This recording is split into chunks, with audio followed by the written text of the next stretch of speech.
இந்த தைப்பூசம் அப்படிங்கிறது இந்த பௌர்ணமி நாளில் வழிபாடு பண்ணும்போது மனோகாரகன்னு சொல்லக்கூடிய சந்திரன் சமநிலை ஆகிறார்.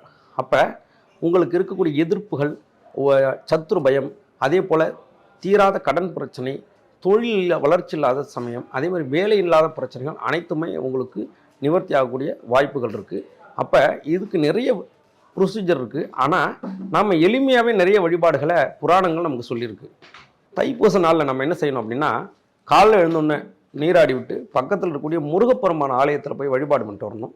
அதே போல் அன்னைக்கு முடிந்த வரைக்கும் தேவையற்ற வார்த்தைகள் பேசுவது, கோபப்படுவது, அதே போல் பிறருக்கு குறை கூறுவது, இன்னொருத்தவங்க ஹேர்ட் பண்ணக்கூடிய வார்த்தைகளை பயன்படுத்தாமல் இருக்கிறது, ஒரு சின்ன செயலால் கூட ஒருத்தவங்க கஷ்டப்படாமல் இருக்கிறதுக்கு இயன்ற மாதிரி முயற்சி பண்ணுறது நல்லது. அதே போல் ஈவினிங், அதாவது மாலை வேளையில் உங்கள் வீட்டில் வாசலை விளக்கேற்றி வச்சு மாவிலி தோரணம் கட்டி முருகப்பெருமானுக்கு நைவேத்தியமாக சிறு பருப்பு பாயசம், அதாவது பருப்பு பாயசம்னு சொல்லுவாங்க, அந்த பருப்பு பாயசம், அதே போல் இனிப்பு அப்பம், இதை வச்சு நீங்கள் வழிபாடு பண்ணும்போது முருகப்பெருமானோட அனுகிரகம் பரிபூர்ணமாக கிடைக்கும். விளக்கேத்தும் எண்ணெய்னாலே நக்ஷத்ரா 5க்கும் மேற்பட்ட நறுமணங்களில் நக்ஷத்ரா விளக்கேற்றும் எண்ணெய்.